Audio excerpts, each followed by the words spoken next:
Halo pemirsa, kembali lagi kita bertemu di Halon Podcast. Kali ini kita kedatangan bintang tamu spesial yaitu Ketua Umum HMI Cabang Padang periode 2006-2027 yaitu Michael Firmansyah. Gimana kabarnya Michael? Ada sehat, Bang. Oke.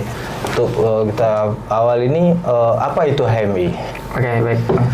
HMI itu organisasi tertua lah di Indonesia yang berdiri pada tahun 1947 pada tanggal 5 Februari di Yogyakarta, Front Pane, Bang. Dengan kawan-kawannya ada 14 orang. Didirikan di Sekolah Tinggi Islam waktu itu. Beliau mendirikan HMI dengan landasan untuk meninggikan derajat dari rakyat Indonesia serta mempertahankan negara kesatuan Republik Indonesia. Karena kan berdirinya itu setelah kemerdekaan, Bang. 2 tahun pasca kemerdekaan 1947 kan baru HMI berdiri. Itu tentu sesuai dengan kondisi dan landscape di Indonesia waktu itu. Itu ngapain sih orang harus bergabung di HMI? Apa yang mereka dapatkan gitu? Baik. Kalau kami di HMI itu tentu banyak juga kawan-kawan dan doktrin lah di HMI itu membicarakan bahwa HMI itu tidak menjanjikan apapun, tapi apapun yang kamu butuhkan ada di himpunan. Karena konsep di HMI itu terbina, Bang. Terbina. Jadi kader-kadernya itu membina dirinya sendiri dengan berproses di himpunan. Karena kan ada banyak hari ini instrumen yang bisa digunakan oleh kawan-kawan kader himpunan untuk mengembangkan dirinya gitu. Dan salah satu hal yang paling penting di himpunan itu kami di kader dengan diterpa dibina sesuai dengan konsisten dan luar biasa dibinanya gitu, karena ada pelatihannya, latihan kepemimpinannya, ada follow up-nya dan sebagainya macamnya yang membuat kader-kader itu dibina dan diterpa dengan sedemikian rupa lah, sehingga setelah dia di himpunan dia menjadi pemimpin harapannya gitu.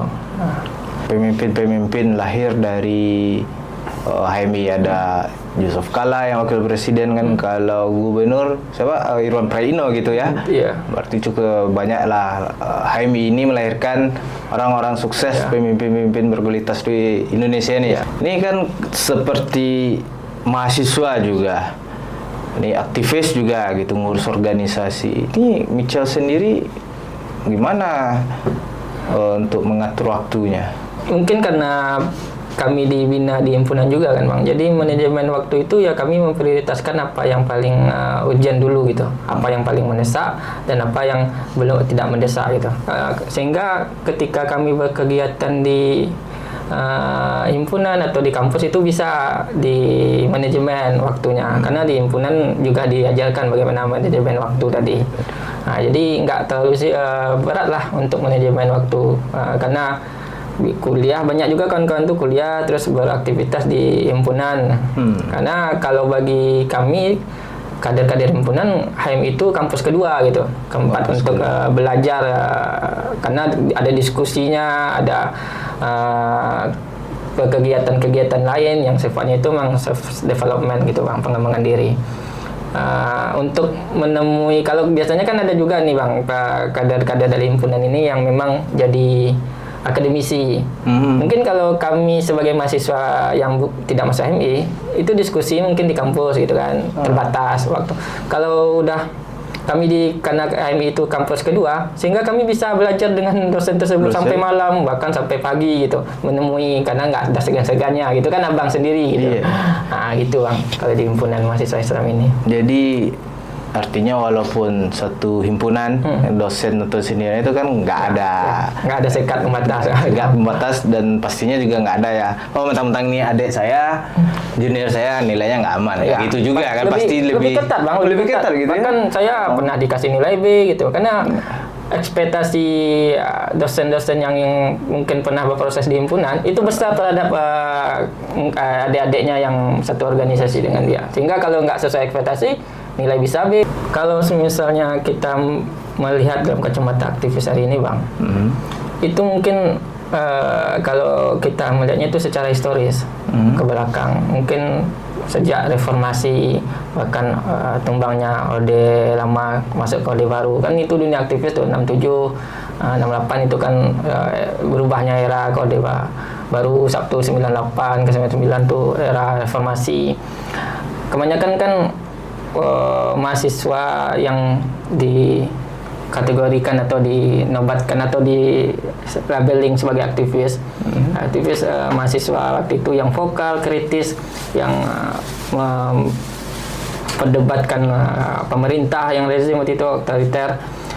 Akhirnya kan banyak yang ditarik ke partai politik, bahkan masuk ke pemerintahan dan segala macam. Kalau saya pribadi melihat hal itu yang menjadi contoh bagi kawan-kawan aktivis tentu kan, sehingga di dunia aktivis hari ini gerakan social movement itu mulai terpecah karena ada yang bersifatnya pragmatis karena melihat dari contoh-contoh dari sebelum-sebelumnya para senior aktivis, ada yang mungkin masih organik gitu. Percontohan yang tadi itu sehingga kawan-kawan ini keimanannya atau aktivis-aktivis hari ini di zaman hari ini keimannya mulai tidak kuat, tidak mampu lah untuk membendung godaan-godaan, karena itu pengaruhnya dari tadi itu melihat dari historis, dan bisa jadi juga karena landscape politik kita, partai politik gitu. Hari ini mungkin partai politik melihat bahwa aktivis itu sosok yang potensial untuk dijadikan kader politik, ya, sehingga aktivis mulai tergoda kan, dia harusnya di kampus dan tidak terafiliasi dengan partai politik, dengan penjabat. Akhirnya adanya partai politik atau penjabat yang masuk ke kampus dengan mencoba untuk mengkader atau apalah bahasanya, akhirnya mulai tergoda kawan-kawan itu kan, sehingga hari ini kan banyak tuh Bang gerakan aktivis yang dipecah belah. Yang terbaru kemarin tuh ada yang bertemu sama Wapres gitu kan, terus akhirnya muncul isunya dikasih duit. Terus di Sumbar gerakan ada terpecah, ada yang di DPRD, ada yang di kantor gubernur, ada yang ke Jati dan segala macam kan.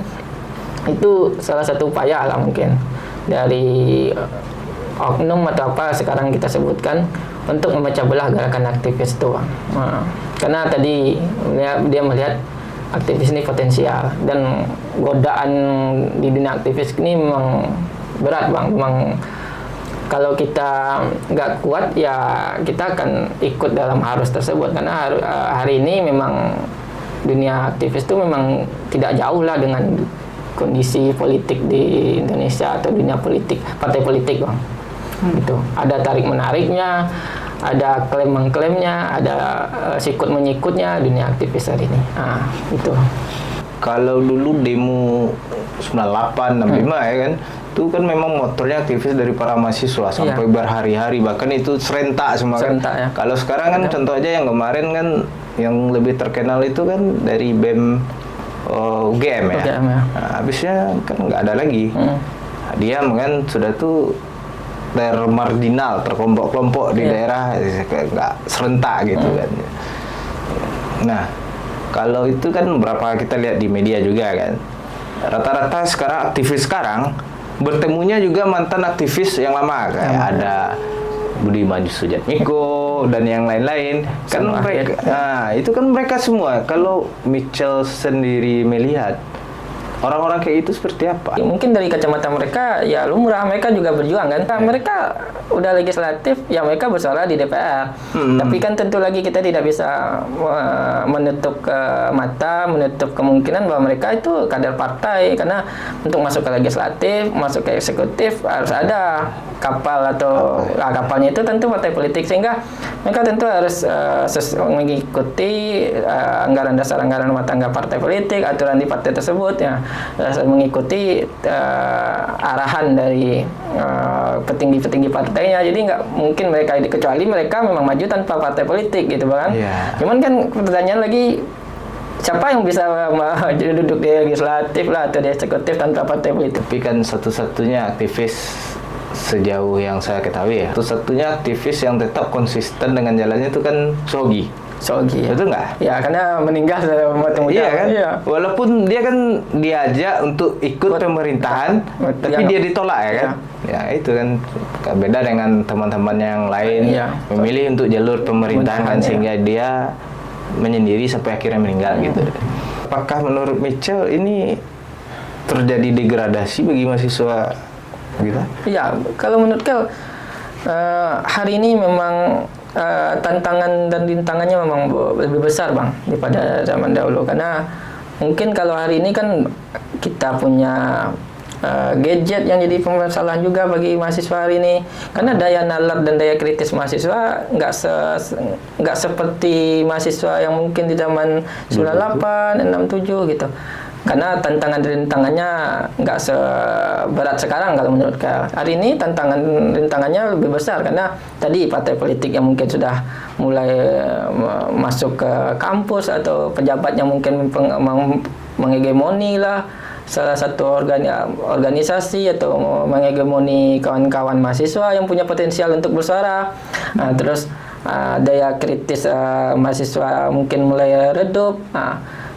Ruang-ruang diskusi mulai tidak terjadi seperti dulu gitu bang, sehingga ya itulah bang kondisinya. Mahasiswa kita sekarang ya emang terjadi degradasi gitu ya. Iya bang, kita pun pribadi merasakan itu bang, sehingga berupayalah untuk mencoba mengajak kawan-kawan bagaimana kita mengembalikan marwah baik itu mahasiswa dan organisasi-organisasi eksternal kampus gitu. Lihat sekarang mahasiswa sekarang kalau dibandingkan 5 tahun atau bahkan 5 tahun yang terdekat lah, itu emang jauh berbeda ya. Kalau mahasiswa sekarang bisa kita lihat gitu ya, cara emang apatis gitu ya. Apatis terhadap itu. Apalagi ada tuntutan mereka untuk 4 tahun tamat. 4 tahun tamat gitu ya. 4 tahun tamat. Boro-boro memikirkan jadi aktivis, cepat tamat aja. Udah susah kan? Udah semester 6 udah mikir mau tamat gitu. Gimana mau mikir negara? Iya. Tapi sampai sekarang tentunya nggak semuanya juga lah kayak gitu ya kan? Nggak semuanya, tapi pasti masih ada lah mahasiswa yang punya daya kritis, kebanggaan daya nalar, terus punya prinsip dalam hidupnya, punya sikap gitu, masih ada bang. Tinggal gimana kawan-kawan ini terjejaring sesama mereka, sehingga bisa mempengaruhi terhadap yang lain, sehingga mereka sebenarnya sadar, cuman mereka nggak tahu gimana caranya gitu, karena kan kalau di Islam itu kebaikan yang tidak terorganisir akan dikalahkan oleh kejahatan yang terorganisir ya. Terus hari ini mahasiswa kurang terorganisir, yang mungkin memiliki kesadaran, dan Imam Al-Ghazali itu bilang banyaknya kejahatan itu bukan karena banyaknya orang jahat, tapi karena diamnya orang baik. Kita dilihat dari emosinya bang. Dari bagaimana ketika menyampaikan aspirasi, mahasiswa yang bayaran pasti mereka nggak terlalu emosional gitu ya, nggak terlalu terbawa suasana emosional. Kalau yang nggak bayaran itu pasti emosionalnya terbentuk dan terasa. Terus gerakan itu pasti konsisten, yang pertama. Yang kedua, mereka tujuannya untuk menyampaikan aspirasi dengan misalnya tujuannya ini aja, nggak ada misalnya kalau nggak ketemu gubernur besok pulang cepat selesainya, misalnya 2 jam 3 jam gitu. Karena kebetulan dengan kawan-kawan itu gerakan memang organik, kami sampai bermalam bang, sampai malam, sampai jam 9 di situ. Bahkan sampai polisi itu kan di peraturan sampai jam 6 ya, jam 6 kan, sampai kami jam 8 gitu kan, sampai polisi itu ngeluarin blokade ya, tembakan gas air mata ya gitu bang. Jadi nggak heran juga ya kalau kita melihat demo kalau di Jakarta itu sampai dini hari itu ya. Kan kalau kita lihat kan ada juga demo-demo 2 jam 3 jam udah selesai.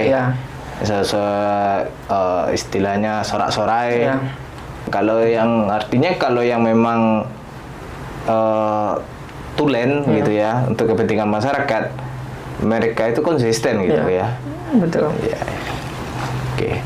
Nah, ini kalau Mitchell lihat kita lihat sendiri ya persepsi Michelle. Apakah mahasiswa itu harus menjadi aktivis atau gimana? Mahasiswa itu harus jadi aktivis. Kenapa? Karena dari data Bang kan, 10 pemuda hanya satu yang bisa mengenyam pendidikan. 0,6%